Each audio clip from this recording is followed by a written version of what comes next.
Everyone, good morning. Today we met to discuss the continuation of the lesson reproduction, both the sexual and asexual. So we have studied in the last class asexual reproduction completely.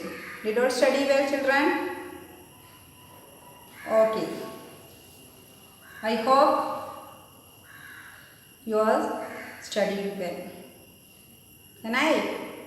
Okay. So now we will go to discuss sexual reproduction. Before that, we have studied in previous classes about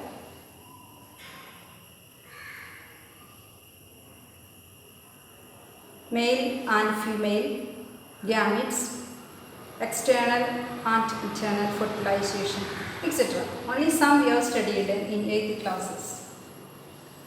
Is not it? Yes. Now I tell something about sexual reproduction. So what is reproduction? Reproduction, it is the ability of an organism. It is one of the life process or biological process.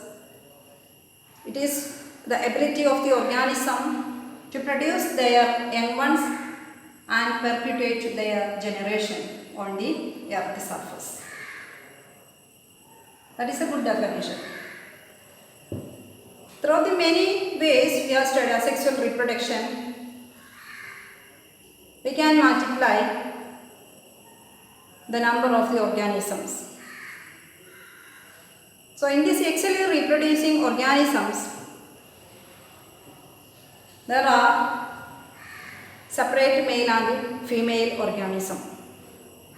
The male organism produces male gametes while the female organism produces female gametes. What are gametes? Gametes are of two types. They are of specialized cells. There are of two types. That male gametes and female gametes. So in our case, especially in human beings, we have studied that there is a sperm and ovum. So we have studied the structure of sperm and ovum. So it is the smallest organism, that is the sperms. That in human beings it is the smallest cell. Then it has a tail and head and middle portion. Then it is a motile one. While the ovum, it is a non-motile one. It is the largest cell, etc. We have the organs, special structures to produce this. That is called as female reproductive system. For male, it is called as a male reproductive system. Male reproductive system consists a pair of testes. From them arises a tube.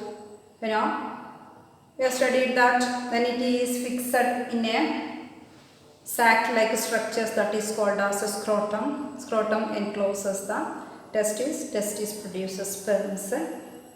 Then the produces vas deferens, that is the tubes inside of it. Okay. Then the sperm, it is the primary. So in the case of the male reproductive system, they have the copulatory organs. It is called as what?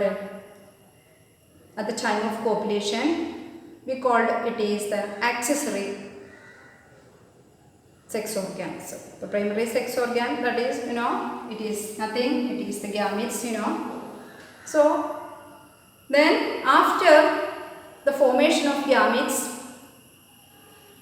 the male gamete and female gametes, they fuse. This fusion is process. It is a process that is called as fertilization. What is fertilization? Fertilization is a process by which there is a fusion of male gamete and female gamete. That is called as fertilization. Fertilization are of two types, which are they? External fertilization and internal fertilization. So find out, children, that you have studied which of the organisms exhibited external fertilization. I am telling seriously, you know that we have studied. That is why. Okay, find out examples. Which of the organism exhibited external fertilization? What is the differences between external fertilization and internal fertilization? Internal fertilization, you know that you also studied, and find out examples also for this internal fertilization. Okay? Yes. Then, if some of the organisms, they carry only a single sex in their body, that, and some of them are not. They carry both male and female sex organs in them. That means male gametes can produce at the same time female gametes also produce. So if the organisms have both sexes, male and female sexes, such organisms are called as hermaphrodite. Can you find out examples for this that you have studied when I have taken the lesson diversity of living world?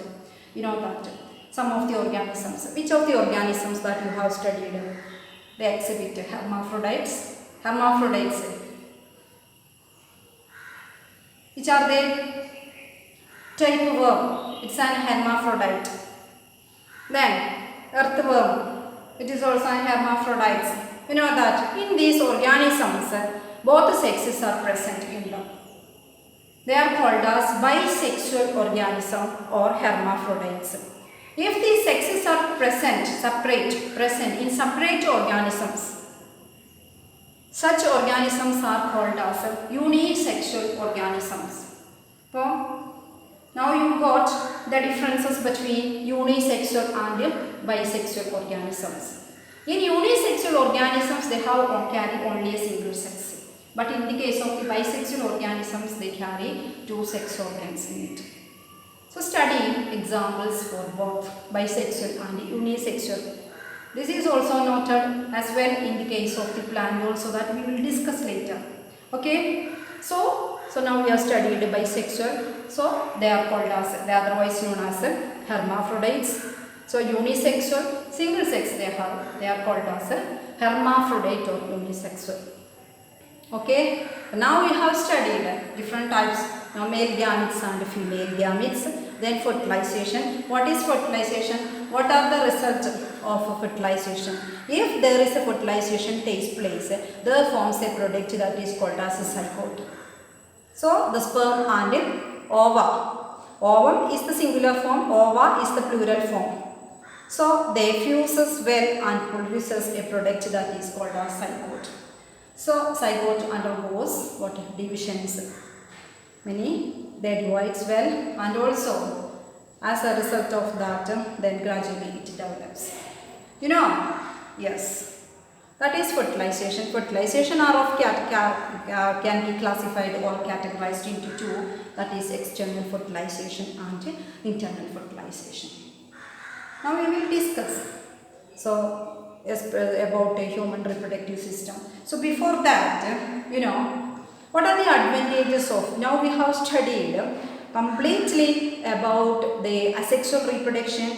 So we start to study about the sexual reproduction and start to study the sexual reproduction. So in this case, so what type of divisions are taking place here? So in a gamete cell, especially in the reproductive cells, what type of division is taking place? So while in the case of the asexual reproducing organisms, their body is divided. Their body is divided. Division is possible in their body. Such a division is called as mitotic divisions. You study that? Yes. So that is mitotic division. Mitotic division taking place in the body cells. That is why an organism, matured organism, is divided into two, equal division taking place. That is happening in the case of the mitotic division. But so in a reproducing cells, what type of division is taking place? It is meiotic division. We call it as reduction division. Reduction division. What do you mean by reduction division? So, what is our chromosomes number? That is 46 chromosomes. That means 23 pairs. Out of these 23 pairs, 22 pairs are body chromosomes. We called it as what type of chromosomes they are? Autosomes. Autosomes are 22 pairs, while allosomes are 1 pairs, that is XX and XY. Do you not? XX and XY chromosomes. So that is why there is a female and male differences. Physical differences is there. You have studied. So XX and XY chromosomes. These 1 pair are called as allosomes, while the 22 pairs of chromosomes they are called as autosomes. Autosomes are body chromosomes. So in an asexual reproducing organisms where division taking place in their body, that is equal division taking place, that is called as mitotic division. So in the case of the reproducing, because they are producing separate male and female gamete cells, here the reduction division takes place. Then only our chromosomes number remains the same throughout our life. You understand the reasons for that? Okay. So, what are the differences between sexual reproduction and asexual reproduction? You can write, make into 2 columns and how to study. Now we have started to study the sexual reproduction. So we have studied the asexual reproducing organisms and their all the structure and everything we have studied. So you know that you have to write what are the differences, what type of division is taking place, how many parents are involved here, etc. etc. Okay, so what are the advantages of sexual reproduction over asexual reproduction? That is also a most important one. You know that. So we have studied very clearly. So from this we can understand that what are the advantages of sexual reproduction or asexually reproducing organism. Because here 2 parents are involved. They comes from distinct. That is the difference. They are come from 2 distinct organisms. However, 2 gametes are produced here, male and female gametes. They come from 2 distinct parents. So there occurs diversity. That is the most important one. There occurs diversity. Diversity can see among the individuals because they come from 2 distinct parents. Then another important advantages of sexual reproduction. That first we tell that they have a diversity. The next, you think and find out the answers for that. What is the reason? Yes, 2 distinct characters, 2 distinct individuals. They are fusion of male and female gamete takes place and fertilization takes place, etc. That is why, diversity occurs among the organisms. So, that the characters are transmitted easily from their parents, and some of them shows differences from their parents. The reasons. Then another characteristic features of a sexual reproducing organism is that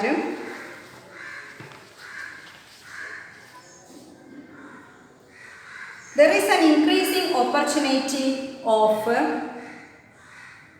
new combination of characters. Why we are saying such a manner? Because this comes from 2 distinct parents. That is why there is more chances to occur new combination of characters. The next, it also plays a prominent role in the origin of new species. It leads to variation which is necessary for evolution. So that are the advantages of sexual reproduction over asexual reproduction. Once again, so the forms 2 distinct parents. From there, male gametes and female gametes. They fuse.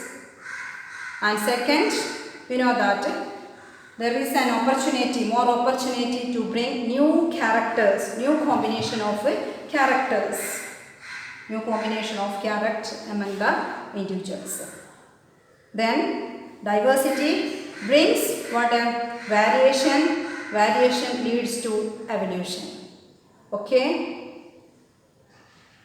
Yes. The next class we will discuss about sexual reproduction in plants. Okay? That is enough today. You read it well and have any doubt you can ask me. Okay. Yes.